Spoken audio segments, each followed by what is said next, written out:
Hello बच्चों, आप लोगों ने लास्ट लेक्चर पढ़ा होगा, ध्यान दिया होगा। मैंने उसमें आपको वर्क के बारे में काफ़ी एक्सप्लेन किया था। मैंने आपको पावर पढ़ाया और कुछ एक प्रॉब्लम भी कराए थे। अगर आपने अपनी कॉपी पे अच्छे से उसको लिख के कर लिया होगा तो समझ में आ गया होगा। आज मैं बच्चों उसी को आगे कंटिन्यू कर रहा हूँ लेक्चर को, और काइनेटिक एनर्जी के बारे में पढ़ाने जा रहा हूँ। काइनेटिक एनर्जी का मतलब क्या होता है? What is the meaning of kinetic energy? When the body is in motion, अगर कोई बॉडी मोशन में है देन द एनर्जी, उसके अंदर एक एनर्जी होती है। उस बॉडी का मास होता है, बॉडी की वेलोसिटी होती है। बॉडी के मास और वेलोसिटी की वजह से बॉडी के अंदर एक एनर्जी होती है। The energy possessed by the body due to its motion. The energy possessed by the body due to its motion is called kinetic energy. Kinetic energy जो बच्चों होती है वो मोशन की वजह से होती है। अगर कोई बॉडी रेस्ट पे रखी है तो उसके अंदर कोई भी एनर्जी नहीं होगी। तो मान लो kinetic energy due to its motion की वजह से होती है। अकॉर्डिंग टू वर्क डन कितना होता है? Force into displacement. फोर्स का formula ma into S. F बराबर ma, Newton second law. F equal to ma, Newton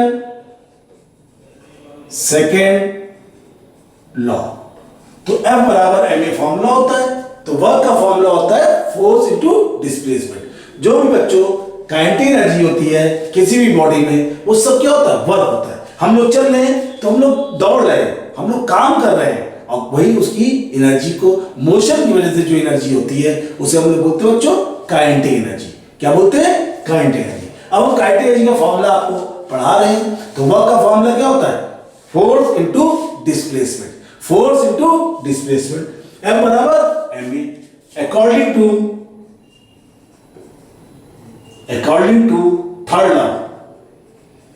third law of motion, when the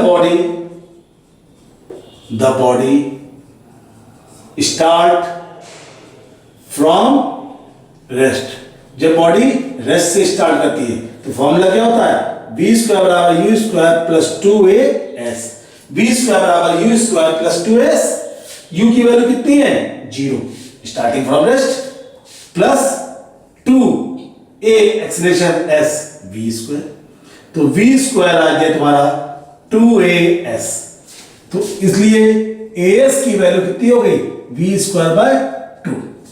ये बच्चों vs की वैल्यू, as की value हो गई v स्क्वायर बाय 2। ये question number 1 थी।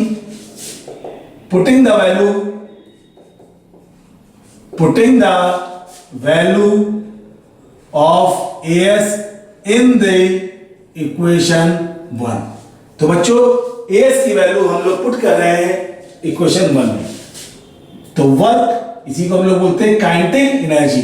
जब बॉडी कोई मोशन में होती है तो जो वर्क डन करते हैं, जब बॉडी मोशन में होती है तो जो वर्क डन करते हैं उसी को बच्चों हम लोग बोलते हैं काइनेटिक एनर्जी। तो वर्क का फॉर्मूला हमने पढ़ा था MAS, when body is in motion। तो वर्क का फॉर्मूला पढ़ा था MAS। तो यहां पर AS की वैल्यू पुट कर दोगे mv स्क्वायर बाय 2, वर्क आ गया। तो काइनेटिक एनर्जी का फॉर्मूला आ गया हाफ mv स्क्वायर। तो बच्चों काइनेटिक एनर्जी, जब कोई बॉडी मोशन में होती है, तो जो अमाउंट ऑफ वर्क करते हो उसी को हम लोग बोलते हैं kinetic energy.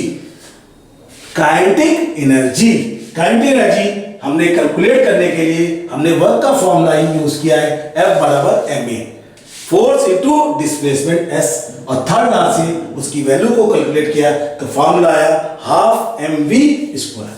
Unit of kinetic energy, कोई भी टाइप की एनर्जी हो, सबकी यूनिट क्या होती है बच्चों? जूल होती है। चाहे वर्क हो, चाहे काइनेटिक एनर्जी हो, चाहे कोई टाइप की एनर्जी यूज करें, हम लोग पढ़ाएं, सबकी एनर्जी की यूनिट क्या होती है? जूल होती है एमकेएस सिस्टम में। और सीजीएस सिस्टम में बच्चों पहले पढ़ाया जा चुका है, सीजीएस सिस्टम में एनर्जी की यूनिट अर्ग होती है। क्या होती है? अर्ग। अब बच्चों एक नया टॉपिक हम पढ़ाने जा रहे हैं आपको, मोमेंटम। मोमेंटम क्या होता है, इसको ध्यान दीजिए, थोड़ा समझ में आएगा। Momentum, momentum actual law of motion होता है। Actual law of motion, motion का एक्चुअल लॉ है मोमेंटम। अगर किसी बॉडी में मोमेंटम है तो मतलब उसके अंदर मोशन कंपलसरी है। It is defined as the, इसकी डेफिनेशन देखो, it is defined as the product of the mass and its velocity. It is defined as the product of the mass and its velocity. ये vector quantity है, मतलब momentum vector है और velocity vector है, जबकि मास क्या है? स्केलर है, scalar quantity. Momentum P is equal to mv, P is equal to mv। Momentum is a vector quantity. Momentum is a vector quantity. Its unit is kg meter per second और Newton second भी कहते हैं। Momentum एक vector quantity है। Momentum क्या है? Vector quantity. Suppose करो एक बॉडी है, इसका मास m है, इनिशियल वेलोसिटी v है, u है। अभी बॉडी चल रही है टाइम इंटरवल t में, टाइम इंटरवल t। अब ये बॉडी यहां पहुंच गई, इसकी वेलोसिटी कितनी हो गई? v। तो इस बॉडी का बच्चों इनिशियल, ध्यान देना, इस बॉडी का इनिशियल मोमेंटम कितना होगा? Initial momentum of the body, body का इनिशियल मोमेंटम कितना होगा? mu। Final momentum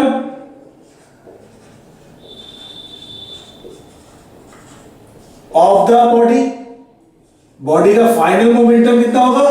mv। Change in momentum कितना होगा? Change in momentum, initial momentum और फाइनल मोमेंटम मालूम था, तो change in momentum delta P कितना होगा? Final minus initial, M V minus M U, मतलब एम वी माइनस यू। अगर हम इसको टी से मल्टीप्लाई और डिवाइड कर दें, टी से मल्टीप्लाई और डिवाइड कर दें, टी से मल्टीप्लाई और डिवाइड, तो कोई फर्क नहीं पड़ता। लेकिन इस क्वांटिटी को हम लोग कहते हैं acceleration, a into T. F, ये एफ हो गया, फोर्स इंटू टाइम। तो change in momentum, momentum also called force into time. F force हो गया, टी टाइम इंटरवल हो गया, फोर्स इंटू टाइम। तो momentum is defined as the product of the mass and the velocity. It is the actual law of motion, it is the actual law of motion. अगर कोई body motion में है तभी उसके अंदर momentum होगा, अगर बॉडी रेस्ट पे है तो उसके अंदर कोई भी मोमेंटम नहीं होगा। इनिशियल मोमेंटम, बॉडी चलेगी तो इनिशियल मोमेंटम होगा, कुछ टाइम बाद फाइनल मोमेंटम होगा। Initial momentum M U, final momentum M V. तो बेटा चेंज इन मोमेंटम ने कैलकुलेट किया और टी से मल्टीप्लाई डिवाइड किया, तो ए का फॉर्मूला क्या होता है? Rate of change in velocity, rate of change in velocity A into T, F बराबर है में टी, चेंज इन मोमेंटम। इसीलिए हमने इसकी यूनिट न्यूटन सेकेंड भी बताया, न्यूटन सेकेंड। क्लियर बच्चों? हाँ तो बच्चों अब हम लोग नया टॉपिक शुरू करने जा रहे हैं, relation between kinetic energy between kinetic energy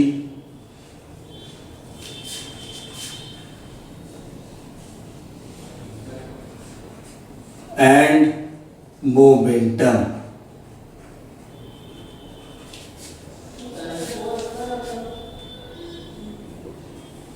kinetic energy and momentum. बच्चों काइनेटिक एनर्जी का फॉर्मूला क्या होता है? Half M we square. Kinetic energy का फॉर्मूला बच्चों क्या होता है? Half M we square kinetic energy. And the momentum of the system P is equal to mv. V is equal to P upon m. Putting the value of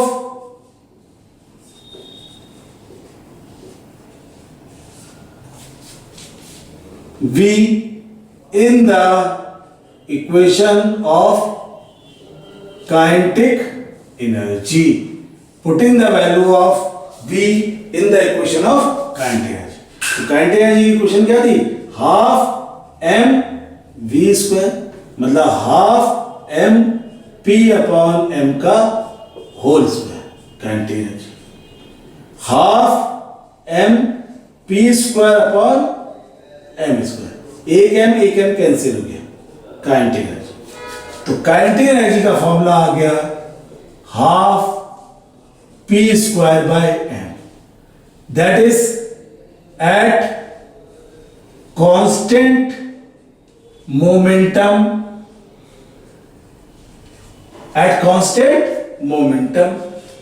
kinetic energy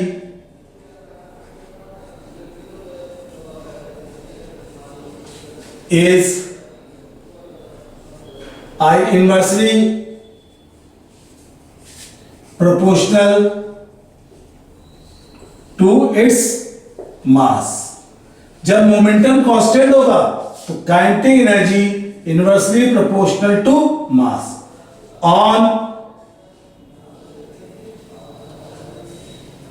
on increasing the mass kinetic energy decreases at constant momentum. Mass बढ़ेगा तो kinetic energy की value decrease करेगी, जबकि momentum क्या है? Constant. तो बच्चों relation between kinetic energy and momentum में काइनेटिक एनर्जी का फॉर्मूला होता है half M we square. Half M we square and momentum का P is equal to M V. तो हमने V की वैल्यू कैलकुलेट कर ली। V की वैल्यू क्या हुई? P upon m। इस V की वैल्यू को हमने काइनेटिक एनर्जी के रिलेशन में पुट कर दिया। Kinetic energy half M we square, V की value P by m, P square by m square. एक m कट गया तो काइनेटिक एनर्जी बराबर half P square by m at constant momentum. जब मोमेंटम कांस्टेंट है kinetic energy inversely proportional to mass. Mass के बढ़ने के साथ साथ मास बढ़ेगा तो मोमेंटम की वैल्यू क्या होगी? अगर कांस्टेंट रखते हैं मास बढ़ेगा और मोमेंटम को कांस्टेंट रखते हैं, फिक्स रखते हैं, तो काइनेटिक एनर्जी की वैल्यू क्या होगी? डिक्रीज करेगी। Kinetic energy is inversely proportional to mass, मतलब मास बढ़ा तो काइनेटिक एनर्जी क्या हो गया? कम हो गया। और इस फॉर्मूले से क्या बदलता है? मास बढ़ेगा तो काइनेटिक एनर्जी बढ़ेगी। लेकिन अगर मोमेंटम के टर्म में देखेंगे और मोमेंटम को कांस्टेंट रखेंगे तब इनवर्सली प्रोपोर्शनल होता है। हाँ तो बच्चों अब हम लोग पढ़ने जा रहे हैं वर्क एनर्जी थ्योरम। बहुत ही इंपॉर्टेंट है बच्चों, इसको लिखने को आता है। What is the meaning of work energy theorem, और इसका एक प्रूफ भी है, वो भी ध्यान से आप लोग बच्चों पढ़ना, क्योंकि इसके ऊपर कई सारे सवाल आपके जनरेट होते हैं। तो बच्चों work energy theorem, work energy theorem, change in kinetic energy, change in kinetic energy is equal to work done. जो मतलब काइनेटिक एनर्जी में चेंज होगा वो वर्क के बराबर। काइनेटिक एनर्जी चेंज का मतलब है current energy final minus current energy initial is equal to work done. यही हम लोग प्रूव करेंगे यहाँ पे। Change in kinetic energy, kinetic energy मैंने बच्चों तुमको बताया था, kinetic energy is a form of work done. अगर किसी बॉडी में काइनेटिक एनर्जी है, मतलब बॉडी मोशन में है, तो वो काम कर रही है। जैसे गाड़ी चल रही है तो गाड़ी की स्पीड में लगातार चेंज हो रहा है, गाड़ी की स्पीड में लगातार चेंज हो रहा है, एक प्लेस से दूसरे प्लेस जा रही है, तो वर्क कर ही रही है, वर्क कर रही है। तो change in kinetic energy is equal to work done. अब इसको देखो हम लोग प्रूव करके देखेंगे बच्चों। तो देखो प्रूफ क्या है। सपोज करो according to third law of motion, हमने थर्ड लॉ ऑफ मोशन का यूज किया, v square is equal to u square plus 2as। v final velocity, u initial velocity, a acceleration, s displacement. तो v square minus u square is equal to 2as। बच्चों formula क्या हुआ, v square बराबर u square plus 2as। तो v square minus u square is equal to 2as। Multiplying both side by m, तो हमने m से multiply कर दिया, both side. Divide two both side, दो तरफ दो से डिवाइड कर दो, तो half M we square minus half M U square is equal to, two से डिवाइड करोगे 2mvs अपॉन 2 कट गया, half M we square minus half M U square is equal to M A S. ये kinetic energy हो गई final velocity, final velocity थी इसलिए kinetic energy final हो गई। ये आपकी इनिशियल है, काइनेटिक एनर्जी इनिशियल हो गई। F बराबर ma into displacement. Change in kinetic energy force into displacement work. तो बच्चों वर्क एनर्जी थ्योरम बहुत इंपॉर्टेंट टॉपिक होता है, आपके पेपर में पूछा आता है। क्या है चेंज इन काइनेटिक एनर्जी, जब बच्चों काइनेटिक एनर्जी में चेंज होता है तो जो भी कुछ काइनेटिक एनर्जी में चेंज होगा वो वर्क के बराबर होगा। अगर काइनेटिक एनर्जी चेंज नहीं है, मान लो तुम एक प्लेस से दूसरे प्लेस जा रहे हो और तुम्हारी स्पीड 20 मीटर पर सेकेंड इन सेम डायरेक्शन है, तो वेलोसिटी में कोई चेंज नहीं हो रहा है। अगर वेलोसिटी में चेंज नहीं हुआ, एक कांस्टेंट स्पीड से चले जा रहे हो, तो एक्सीलरेशन नहीं होगा, और जब एक्सीलरेशन नहीं होगा तो वर्क भी नहीं होगा, क्योंकि एक की वैल्यू 0 हो गई। तो इसका मतलब हुआ जब भी काइनेटिक एनर्जी में चेंज होता है तो वर्क डन होता है। Change in kinetic energy is equal to work done. तो बच्चों आपको ये समझ में आया होगा थ्योरम, मैं समझता हूं। कॉपी पेन लेकर आप इसको 2-3 बार करेंगे तो प्रैक्टिस करने से आपको अच्छे से समझ में आ जाएगा। इसके बाद भी आपको कोई भी प्रॉब्लम लगती है, किसी टाइप की प्रॉब्लम फेस करते हैं, तो कमेंट करिए हमको या मेल करिए, मैं आपकी प्रॉब्लम को सुटेबल तरीके से अच्छे से बताने की कोशिश करूंगा। थैंक यू बच्चों।